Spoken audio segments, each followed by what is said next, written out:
So, walaupun keputusan bersalah benar-benar dijatuhkan kepada si mantan CEO, pelaksanaan hukumannya itu sendiri dan semuanya ternyata adalah tindakan dari si pelaku ini. Karena ya guys, faktanya Korean man. Tetapi saya harus mengatakan bahwa saya merasa sangat kasihan pada wanita Korea. Hi everyone, I'm Mr. Kim. Welcome back to my YouTube channel. Guys yang lagi nonton, gimana kabarnya hari ini? Apakah dalam kondisi yang baik-baik saja? Atau mungkin ada di teman-teman yang lagi dalam kondisi nggak baik-baik aja nih? Entah itu dikarenakan lagi sakit, lagi galau, atau lagi banyak banget di masalahnya. Apapun itu, tetap semangat ya guys. Don't give up, fighting. Alright everyone, di video kali ini kita bakal bahas tentang bagaimana update atau perkembangan dari kasusnya Suyang. Dan sebagai pengingat, mungkin ada teman-teman yang belum tahu bagaimana cerita atau apa yang terjadi dengan Suyang.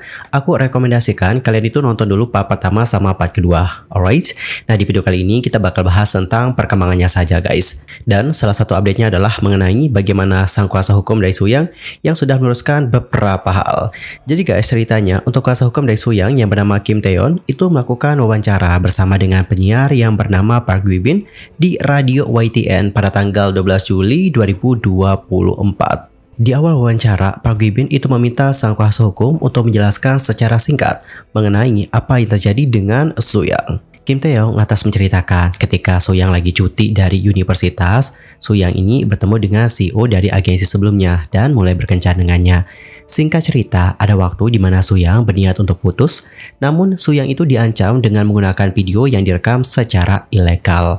Lalu Suyang ini menjadi seorang streamer atau YouTuber dan semuanya berjalan dengan baik. Dan si mantan lantas membawa Suyang untuk tanda tangan kontrak eksklusif dengan agensi yang didirikan.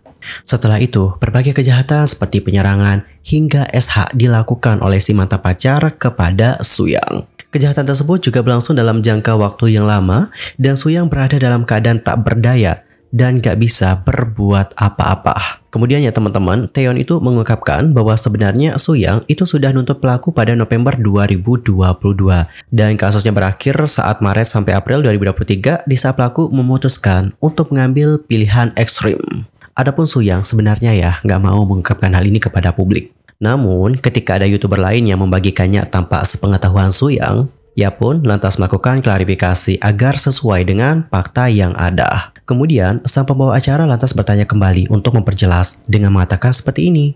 Jadi para YouTuber melakukan secara langsung untuk mengungkap fakta kasus Suyang terlebih dahulu dan mengungkap faktanya dengan lebih jelas. Anda baru saja menyebutkan bahwa YouTuber tertentu merilis file rekaman tertentu. Lantas, konten seperti apa yang terkandung dalam rekaman tersebut? Taeyeon lantas menjelaskan bahwa tujuannya adalah para YouTuber ini itu berkonspirasi dan memeras Suyang dan meminta uang dengan dalih mengetahui bagaimana kehidupan pribadi dari sang YouTuber mukbang. Kemudian, pembicara mereka itu berlanjut ke pembawa acara yang menanyakan soal bagaimana pendapatan dari Suyang atau bagaimana uang yang dihasilkan oleh Suyang selama menjadi seorang YouTuber. Sang kuasa hukum lantas menjelaskan bahwa dalam kasus ini, pendapatan iklan adalah sumber cuan terbesar. Namun, Suyang nggak punya pilihan selain membayar semua jumlah tersebut ke rekening perusahaan.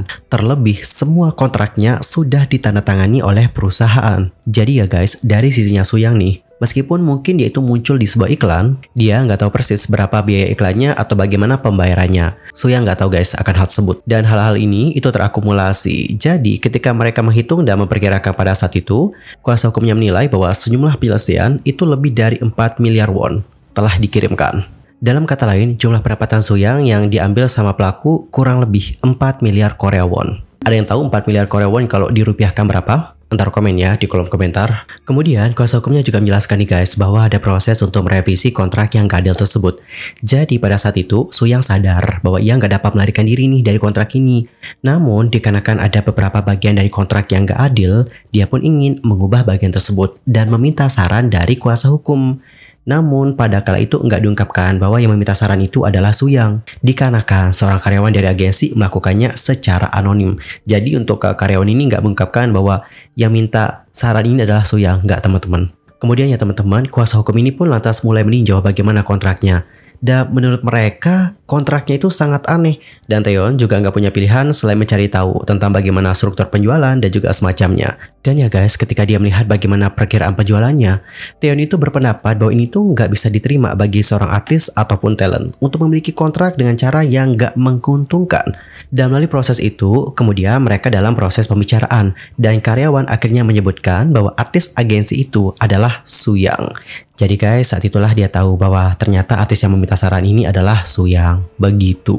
Kemudian dalam proses menjelaskan bagaimana hal itu bisa terjadi dan kenapa Soo-young terus melanjutkan kontrak itu selama bertahun-tahun meskipun gak adil banget, Taeyeon perlahan-lahan mengetahui bahwa Soo-young telah menderita kerugian seperti itu. Namun, meskipun demikian, Soo-young gak menggugat, sebab jika ia mengajukan pengaduan, ada kemungkinan fakta itu diketahui, dan jika hal itu terjadi, maka akan merugikan.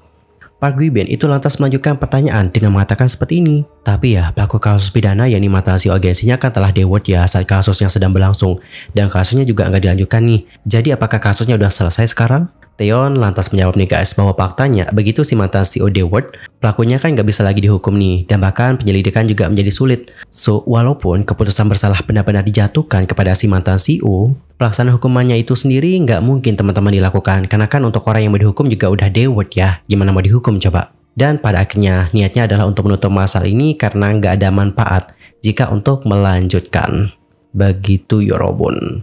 Kemudian si pembawa acara juga melanjutkan seperti ini. Kasus pidana udah selesai, lantas bagaimana dengan kasus perdata? Sang kuasa hukum kemudian menjawab seperti ini guys. Kami menangani semua urusan sipil, jadi kami melanjutkan dengan hal-hal seperti perintah sementara untuk menangguhkan dampak kontrak eksklusif, konfirmasi dampak kontrak eksklusif, dan pembayaran untuk penyelesaian. Karena merek tersebut telah diajukan, pihak kuasa hukum itu telah mengajukan keberatan atas permohonan merek tersebut.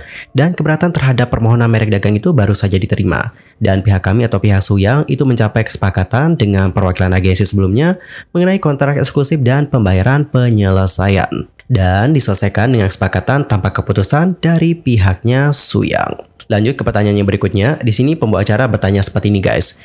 Bisakah kami mengatakan bahwa kerusakannya sudah pulih sampai batas tertentu? Sang kuasa hukum itu lantas menjawab nih guys, bahwa dalam situasi di mana diperkirakan lebih dari 4 miliar won nggak diterima dalam penyelesaian, atau dalam kata lain kayak kita itu nggak bisa nerima 4 miliar won secara penuh loh. Itu maksudnya. Dan juga pihak kuasa hukum mengkonfirmasi bahwa CEO dari agensi sebelumnya tidak memiliki banyak ruang finansial. So, tentu saja jumlah penuhnya itu nggak bisa didapatkan kembali, tapi sebagian dari jumlah pelunasan telah dikembalikan. Dalam artian, ya kita nggak bisa nerima full 4 miliar won, tapi kita udah dapetin sebagiannya. Begitu guys. Kemudian Taeyeon Kim lantas membenarkan statement dari Park Gui-bin tentang bagaimana Soo-young yang telah mengudara selama 5 tahun, tetapi CEO agensi telah mengambil sebagian besar keuntungan yang diperoleh melalui siaran selama 5 tahun itu. Dan oleh karena itulah Soo-young nggak punya banyak uang lagi. Dapat digarisbawahi, nggak punya banyak uang lagi. Bukan berarti nggak punya duit sama sekali. Selain itu, dari beberapa data yang dipublikasikan, nggak banyak yang tersisa. Jadi sekarang telah dilakukan penyesuaian di dalamnya dan hanya menerima pembayaran sebagian. Kemudian, kuasa hukum juga mengkonfirmasi bahwa dalam kasus Soo-young pada tahun 2020 yang membuat sang YouTuber mukbang hiatus adalah ulah dari kerjaan si pelaku. Jadi pada tahun 2020, Soo-young itu kan terkena kasus backdoor advertisement nih, dan juga ada kasus menghindari pajak. Dan semuanya ternyata adalah tindakan dari si pelaku ini. Karena ya guys, faktanya Soo-young sendiri nggak mengetahui tentang hal itu, sebab seluruh pengelolaan uang itu ditangani oleh agensinya pada kala itu. Kemudian, si pembawa acara mengatakan seperti ini guys. Menurut saya, Soo-young mengatakan itu di video. Saat itu ketika mereka menyuruhnya melakukan siaran lagi, dan kemudian berhenti setelah kontroversi mengenai backdoor advertisement, dia mengatakan sesuatu seperti saya nggak ingin melakukannya. Taeyeon atau kuasa hukumnya Soo-young lantas menjawab iya, dan kemudian pembawa acara bertanya kembali. Lantas bagaimana dia atau Soo-young bisa siaran lagi? Sang kuasa hukum lantas mengatakan bahwa sebenarnya situasinya saat itu bukanlah situasi di mana Soo-young bisa menolak jika agensinya menyuruhnya melakukan sesuatu. Dengan anggapan seperti ini guys, bahwa Soo-young itu berada dalam situasi di mana dia melakukan apa yang diperintahkan oleh agensi dan gak melakukan apa yang sudah dilarang oleh agensi. Di sisi lain, mengenai masalah YouTuber, kuasa hukum mengatakan bahwa Soo-young belum merilis statement apapun dan meminta agar media gak mencantumkan Soo-young pada kasus spill-spillan antar para YouTuber. Alright, jadi seperti itulah bagaimana statement dari kuasa hukumnya Suyang yang sudah meluruskan tentang beberapa hal. Dan guys, usai mendengarkan bagaimana statement dari sang kuasa hukum, gimanakah pendapat kalian? Antar komennya di kolom komentar. Dan di sini kita akan melanjutkan untuk melihat tentang bagaimana pandangan ataupun komentar-komentar dari netizen Korea dan netizen internasional akan masalah yang dihadapi oleh Suyang. Kita mulai dulu melihat bagaimana pandangan dari netizen Korea. Ini komentarnya aku lansir dari Deku. Dan sebenarnya untuk komentar ini udah aku bahas sih di part pertama, tapi dikarenakan mungkin ada teman-teman yang belum sempat nonton part pertama dan nggak lihat juga bagian itu, jadi aku pun kembali bacain di video yang ini. Alright, langsung aja kita mulai dari komentar pertama. Yang pertama ada yang komen kayak gini guys. Dia sangat menderita. Saya sangat terkejut bahwa orang-orang yang mengetahui hal ini memeras dan juga memeras uang darinya. Saya harap mereka dihukum. Kemanusiaan telah gagal. Suyang nggak bersalah dan saya harap dia itu tetap kuat dan gak membiarkan masa lalunya mengganggunya lagi. Dalam artian itu kayak geram banget dengan beberapa YouTuber-YouTuber yang juga melakukan pemerasan terhadap Suyang. Lanjut ke komen yang berikutnya. Suyang selalu tampak ceria dan baik di acaranya. Tetapi di balik layar, ternyata ada hal buruk yang terjadi. Bagaimana ya dia itu bisa bertahan begitu lama? Hebat sekali loh dia tetap tegar. Dia gak melakukan kesalahan apapun. Dia harus menuntut semua orang jahat dan hidup dengan damai. Aku merasa kasihan sekali sama Suyang. Bayangkan betapa sulitnya dia selama ini. Bukti dari rekaman sampai gambarnya itu sangat mengejutkan sih. Suyang, mulai sekarang kita hanya perlu bahagia. Suyang nih, tolong dong tuntut channel-channel cyberwrecker itu dan minta 400 juta won yang gak pernah kamu terima. Tolong. Mantan pacarnya emang udah nyebelin banget sih. Tetapi para YouTuber yang mendengar tentang kelemahannya dan membuat video tentang hal ini juga sama buruknya. Saya jadi nggak suka dengan dunia ini. Alright, itu adalah beberapa komentar-komentar dari netizen Korea. Dan sebenarnya komentar mereka di komunitas Tuku juga pasti banyak banget ya teman-teman. Tapi kita ambil komentar-komentar yang teratas saja. Dan kemudian kita akan lanjut untuk melihat bagaimana komentar-komentar dari netizen internasional. Yang pertama ada yang komen kayak gini. Ingatkah saat dia itu terlibat kontroversi dikarenakan sponsor tersembunyi di konten YouTube-nya atau backdoor advertisement? Sekarang kita semua tahu masalahnya mungkin berasal dari mantan pacarnya. Dia nggak memiliki kendali atas konten YouTube, tetapi orang-orang marah padanya dan membuatnya hiatus lama. Dan alasan dia kembali ke YouTube-nya adalah dikarenakan uang, dan itu mungkin dikarenakan mantan pacarnya juga. Inilah kenyataan yang dialami oleh selebriti, terutama selebriti wanita. Mereka diberitahu bahwa mereka gemuk, jelek, malas, dan bekerja keras hingga sakit-sakitan, hanya untuk kemudian dibuang ketika mereka sudah terlalu tua. Satu-satunya hal yang baik adalah bahwa tumpukan kotoran itu B-word. Dia akan menghadapi trauma ini selama sisa hidupnya. Tetapi setidaknya pria itu nggak bisa mengancam Suyang lagi. Korean man. Terus ada yang reply. Aku katakan ini dengan sepenuh hati. Pria pada umumnya adalah makhluk jahat. Nggak semua sih ya guys ya. Namun, pria Korea menempati posisi 3 teratas dalam ras pria paling jahat. Terus ada yang komen lagi. Saya nggak bisa benar-benar menilai pria seperti ini, tetapi saya harus mengatakan bahwa saya merasa sangat kasihan pada wanita Korea dengan semua yang telah mereka lalui dalam sejarah. Lupakan itu. Dalam 100 terakhir ini sangat brutal. Mereka pantas mendapatkan yang lebih baik dari pria mereka. Mereka pantas untuk dilindungi dan dicintai. Saya selalu mengatakan bahwa setiap masyarakat dan negara yang memutuskan untuk merendahkan wanita akan menghadapi kepunahannya. Wanita itu tidak punya apa-apa lagi untuk diberikan. Kami telah mencoba segalanya. Alright, as you can see, di sini ada komentar netizen internasional yang kembali memperbincangkan soal bagaimana pria Korea. Ya meskipun itu hanya dilakukan oleh oknum dan sebenarnya nggak mewakili semua pria Korea, namun apa yang terjadi dengan Suyang kembali membuat netizen melihat pria Korea dengan cara seperti itu. Terlebih ya guys, masalah yang dialami oleh Suyang ini bukan kali pertama. Hal ini juga pernah terjadi dengan mendiang Guhara.